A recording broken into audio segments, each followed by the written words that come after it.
Okay, so let's jump into virtual production. So I'm only going to touch on virtual production because really we're looking at the immersive web primarily today. So virtual production, this particular slide is really focused on performance. Let's see if I can click that to bring that a bit closer. Is that better? Much better, yeah. Yeah. So basically, you can look at virtual production, I guess, in many ways. So obviously, probably what first jumps to mind is virtual production in terms of studios.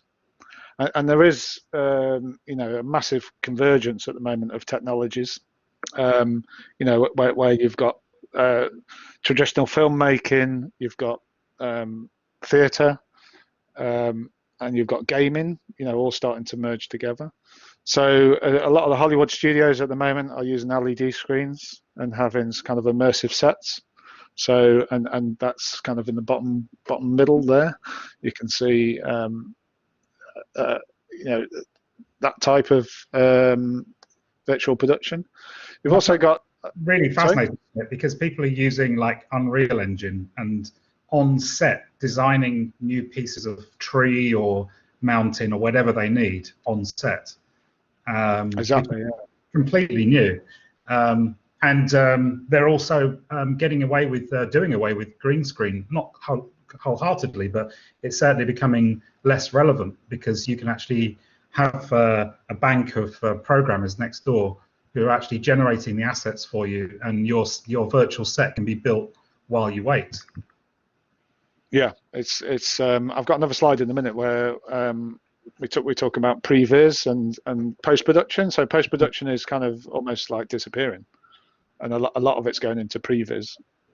I've got a couple of links that might be of interest. And then storytelling, immersive storytelling. There's a lot going on at the moment around that. Digital fashion's massive. There's a lot of performances and a lot of productions happening in VR, so that's quite interesting as well. We'll explore that possibility in a minute. And then digital synthetic humans and digital humans. There's and motion capture. All this is really exciting stuff at the moment. It's another it's another session altogether, virtual production. But I'll just quickly shoot through some ideas and concepts around that. So yeah, as I was talking about pre-production and previs, you've got this quite interesting stuff where you can see on the left there, where you can basically directors can be in VR and they can literally be directing in VR, which is kind of an interesting concept. So yeah, so there's loads of amazing stuff going on in terms of photogrammetry, and obviously the LiDAR scanners on the new iPads and the iPhones. That's opening up a whole world of mapping and scanning, and bringing in sort of real world representations and world building. Loads of interesting stuff with machine learning and how that can be adapted to either support virtual production tools. So for instance, if you've got a tool that normally interacts with the physical world, you can create plugins to make it interact with the virtual world. So that's quite interesting as well. And obviously digital costume and fashion. And then you've got immersive performance theatre. Obviously that's not kind of this area. But definitely this is more around stage production, so I'll skip that. So basically, I see it in three ways really. You've got visualization, so you've got lots of visualization software. So the one on the left here is called the Wild, and this is where you can basically have a model and you can jump in a model and walk around the model and experience it fully immersively. And then you've got collaboration tools. So this, for instance, Frame VR is like a collaboration tool. And we're going to go and visit a couple of other collaboration tools in a minute. That's in the middle. We're going to go and see that now. And then you've got prototyping tools. So for me, this is you know, this is definitely something that I'd love to see our students starting to get engaged in. You know, Gravity Sketch, which is a VR drawing application, has just gone free. So literally all you need is a VR headset and you can get Gravity Sketch and stick that on your VR and start to create in 3D, in a fully immersive 3D. Medium Masterpiece, Tavori was like an animation software, and Quill is like an animation software. So this is all creating fully immersed in VR headset. Go on, David. Sorry. I was just going to say, it's interesting, isn't it? I mean, I know you were preempting the whole Oculus story, but VR this Christmas came down to what, £300, 250, £300, and that's in for without needing a PC. You know, you can actually, the headset now has enough software in it to be able to render good experiences now. And obviously you can then plug it into a PC or a Mac and then go much further. In fact, I'm not sure how well Macs are supported, but certainly with PCs are very well supported. To be honest with you, I think it's just going to end up standalone VR is going to be the thing. I think plugging into a computer, that's all going to die. That's all going. You know, the headsets are going to be powerful enough. We've got 5G coming. That, you know, there's going to be little need to have the headset tethered to a computer in the future. I think we're kind of moving away from that. It's you know, it's a blocker to access and to entry level. You know, I think the all-in-one headsets like the Oculus Quest. Well, I mean, I'm using this is with the WASD keys on a keyboard, so you know, and that as well. Exactly. On a mobile phone. Yeah, that as well. Okay, so I'll just quickly jump these last couple of slides, and then me and David are going to have a little wander around, I think. So I'm just going to throw this in there because this has become kind of topical conversation with the DMC. So if you're into cryptocurrencies, and obviously being designers, I think there's massive opportunities to explore here. So I would definitely. Sorry? Are you trying to sell us Bitcoin? I said, are you trying to sell us Bitcoin? Yeah, exactly. Yeah, definitely. This is it. This is my my marketing pitch. So basically, yeah, we've been looking at cryptocurrencies. We've been looking at the opportunities that are out there, and there's sites like this which are worth just having a look around.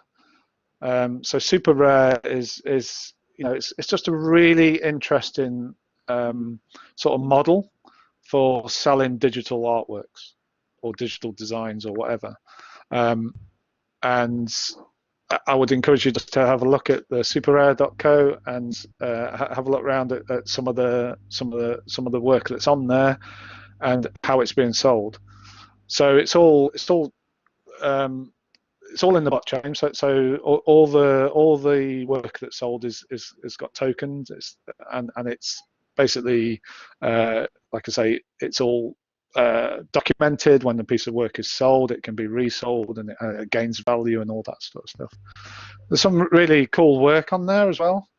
So this is one of my favorites that does some pretty amazing animations, and these can sell up to £30,000 just for the video, the CGI video. So this is done in Houdini. So again, this is another thing I would sort of throw out there. Have a look at Houdini. Do you do Houdini at all, David? No. There's a lot of interest in Cinema 4D and I guess Blender.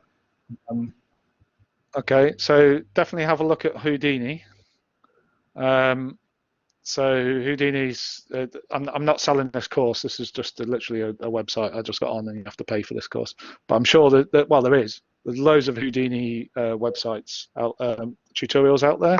It's procedural modeling. So basically, rather than individually modeling every single aspect, with the procedural modeling, you can basically get a lot of the work done for you. And I would definitely have a look at Houdini and what it can do. There's another one of his. Cool. This is made in Houdini.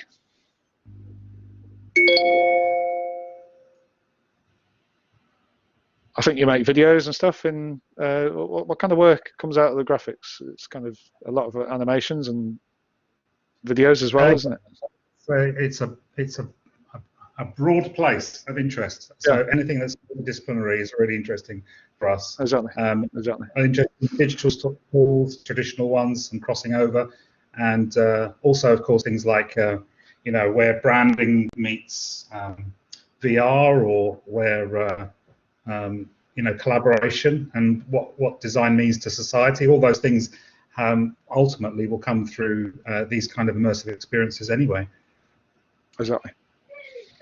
So there's another one, Maker's Place. Have a look at that. So there's lots of these sort of crypto art collectors, and there's collectors out there that will want that pay a lot of money for stuff. So another, and we're going to go and explore the immersive web now, David and I. So just before we do, just to in terms of on the sort of cryptocurrency side, Decentraland is another sort of blockchain related 3D environment where you can use cryptocurrencies to buy space and then sell space, and also virtual assets, digital assets. Okay, Happy Mushroom, I would say happymushroom.com have a look at in terms of virtual production. So this is a really interesting company that are basically leading the virtual production over in Hollywood, and their website. And if you can look at, they've done quite a few videos online, and you can see the stuff that they've been up to. But they are basically mastering the virtual production side. So this is like virtual location scouting. So like I say, you got your VR headset on, you're sort of looking at virtual environments, scouting out environments rather than actually physically going to go to those environments. Okay, so this is. Exactly represent that 100%. So let's check out some handheld takes here. So if you see on his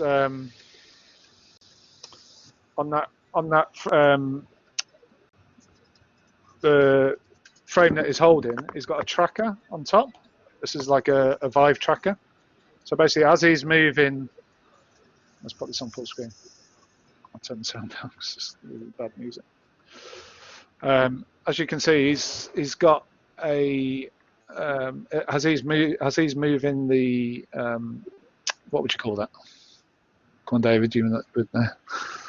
It looks like a ninja or something, but yeah, it's some kind of stabilizer. But basically, normally you would put your camera on that, but he's put a tracker on it, and then he's linked that to a virtual. So he's like connected that to Unreal Engine, and he's using that. So he's basically using a physical, moving around physically, but he's filming in the virtual. If that makes sense.